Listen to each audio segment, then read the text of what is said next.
Bienvenue sur Africa 24 dans cette nouvelle édition du 12-15. Voici les titres de l'actualité. Les résultats provisoires des élections sénatoriales du 15 mars divisent la classe politique en République démocratique du Congo. Des scrutins remportés par la coalition du FCC et entachés par des allégations de corruption. La poursuite de la grève des enseignants inquiète les parents d'élèves en Côte d'Ivoire. La mobilisation dure depuis cette semaine. Les parents d'élèves du lycée de Sainte-Marie de Cocody redoutent une année blanche. Ils interpellent les acteurs du système éducatif ivoirien. Et le Burkina Faso opte pour une véritable relance de la production cotonnière. Le pays des hommes intègres tente de récupérer sa place de premier producteur d'or blanc sur le continent, perdu au cours des 2 dernières saisons agricoles. En République démocratique du Congo, le Front commun pour le Congo est le grand vainqueur des élections sénatoriales du 15 mars, d'après les résultats provisoires. Une issue entachée par des soupçons de fraude et contestée par les militants de l'UDPS qui crient à la corruption de certains de ses élus provinciaux. Reportage de notre correspondant Jacques Amboka. Poursuite du processus électoral en République démocratique du Congo. Après l'élection des bureaux définitifs des assemblées provinciales, la Commission électorale nationale procède ce vendredi 15 mars à l'élection des sénateurs dans les 24 des 26 assemblées provinciales du pays. Des élections sur fond d'allégations de corruption décriées par certains candidats qui se sont retirés de la course. Il faut dire que pour l'image de la République démocratique du Congo, ce n'est pas une très bonne chose parce que quand on parle de corruption, ça vilie, c'est pas bien, le pays n'avance pas. Pour enlever ces équivoques, je pense qu'on doit mettre une petite commission entre le procureur général de la République et puis l'institution de l'Assemblée provinciale de Kinshasa. Les allégations de corruption du processus électoral sont au centre des débats. Ceux qui soutiennent cette thèse ne sont tout simplement pas capables de se faire élire, estime le président de l'Assemblée provinciale de Kinshasa. S'il est vrai qu'il y a eu des gens qui ont exigé de l'argent aux candidats, nous souhaitons que ces gens-là soient identifiés, mais pas avec des preuves fabriquées. Parce qu'au-delà des 4 ou 5 personnes qui se sont retirées, il y a encore 99%, plus de 99% qui continuent à faire confiance à ce processus électoral. Les élections sénatoriales en République démocratique du Congo sont au cœur de la polémique entre le procureur général de la République et la centrale électorale. Le PGR a demandé son report afin d'enquêter sur les allégations de corruption. Pour la CENI, cette demande arrive en retard car le calendrier doit être respecté.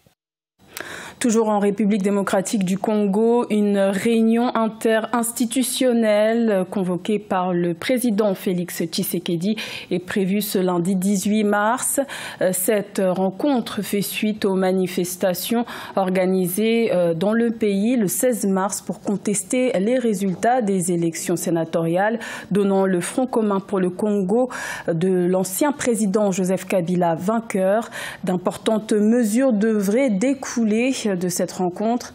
Notons que ce dimanche 17 mars, la coalition du FCC a mis en garde l'UDPS avant même la tenue de ce rendez-vous.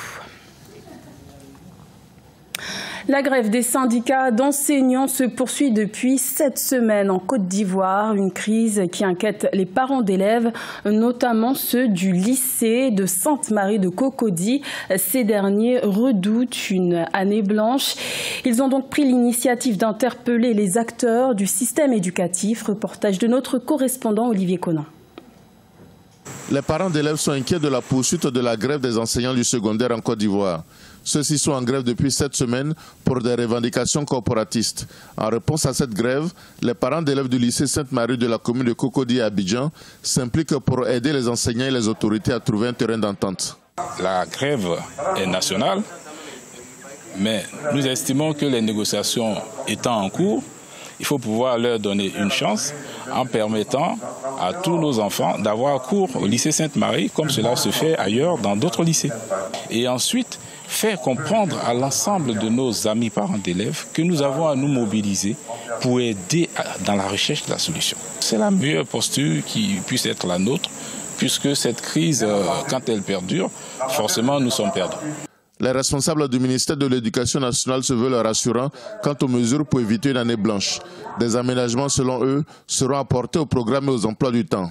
Nous sommes des techniciens et nous faisons des propositions concrètes et techniques sur ce qui peut être fait et ce qui doit être fait en la matière. Tout en redoutant la question de l'année blanche, qui n'arrange personne, qui n'est honorable pour personne. C'est en cela que la prise de conscience devrait être collective pour chacun d'entre nous. En rappel, la coalition du secteur éducation-formation de Côte d'Ivoire, plateforme de 40 syndicats, réclame la revalorisation des indemnités de logement, la suppression des cours du mercredi au primaire et de l'emploi d'instituteurs adjoints, ainsi que le doublement des primes de correction des examens. La chute de la production cotonnière au cours des 2 dernières saisons agricoles a fait perdre au Burkina Faso sa première place dans le classement des pays producteurs d'or blanc en Afrique au profit du Mali. Les autorités burkinabées se sont rencontrées du 11 au 13 mars pour mettre en place une stratégie de reconquête. Plus de détails avec Cheikh Omar Bendaogo. Boycott de la production dans certaines zones, infestation parasitaire sévère ou encore pluviométrie irrégulière, ce sont là les principales raisons de la contre-performance connue par le Burkina Faso dans la production cotonnière entre 2016 et 2018. Avec un objectif de production de 820 000 tonnes de coton-graine, la campagne 2017-2018 s'est achevée avec une récolte de 613 000 tonnes. La question se structure autour d'une question de prix. Ces gens-là, ce sont qui, effectivement, nous sommes dans un cercle infernal, on produit beaucoup, mais on n'a jamais de l'argent. Et chaque fois, nous sommes endettés. Je pense que c'est ce qui a entraîné cette crise à ce niveau-là.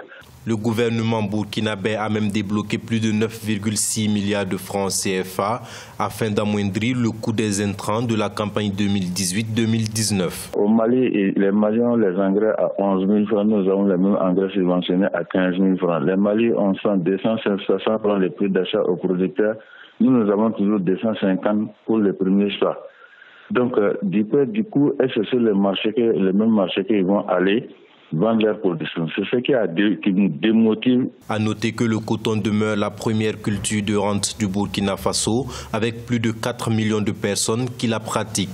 La filière représente plus de 28% du PIB agricole et 4% du produit intérieur brut. La 6e édition du Forum international Afrique Développement a récompensé plusieurs acteurs économiques du continent africain les 14 et 15 mars à Casablanca, au Maroc. Le lauréat du meilleur jeune entrepreneur s'appelle Oussama Abou. Il devrait bénéficier d'un accompagnement financier. Reportage de notre envoyé spécial au Maroc, Deva Pansou. Oussama Abou va bénéficier d'un financement de 100 000 dirhams de la part de la fondation Almada grâce à sa start-up Smart Prospective spécialisée dans l'affichage du contenu à distance sur divers écrans en faveur des grandes entreprises, des banques et des petits commerçants. Le jeune Marocain basé en France a été désigné lauréat du trophée du jeune entrepreneur 2019. Je suis venu en me disant que c'était quand même une belle opportunité de rencontrer plein de monde, voilà, d'améliorer mon business. Mais au-delà de ça, je ne m'attendais pas au prix et encore moins à la première place. On fait de l'affichage à distance, c'est-à-dire qu'en gros vous avez un parc d'écrans, beaucoup d'écrans un peu éparpillés dans le monde, un peu comme celui qu'on voit à côté de nous, et du coup on vous permet de l'afficher, d'afficher du contenu depuis Internet sur cet écran, c'est-à-dire vous poussez la publicité, et ensuite on utilise une solution d'intelligence artificielle qui permet d'adapter en fait l'affichage en fonction des individus qui passent devant. Cette cérémonie a aussi permis de décerner à la société égyptienne LCOED Electric le trophée de la coopération Sud-Sud, un prix qui récompense l'entreprise qui a excellé dans la coopération Sud-Sud. Objectif, ouvrir les marchés des États africains encore fragmentés. L'Union africaine a pris une décision importante pour moi au niveau politique cette année. C'est le fait d'acter la zone de libre-échange économique continentale. Les réformes en matière d'ouverture des marchés, en matière de facilitation de l'investissement, en matière de facilitation de la circulation sont importantes et le secteur privé doit être au rendez-vous. Ça, c'est le challenge que nous avons. Le prix de la reconnaissance a été remis au président sierra-léonais, Julius Maada Bio, dont le pays a été à l'honneur au cours du 6e Forum international Afrique Développement, afin de rehausser l'image et l'importance de cette édition. Ces trophées démontrent, selon les participants, la capacité des Africains à faire confiance à sa jeunesse pour répondre aux enjeux contemporains.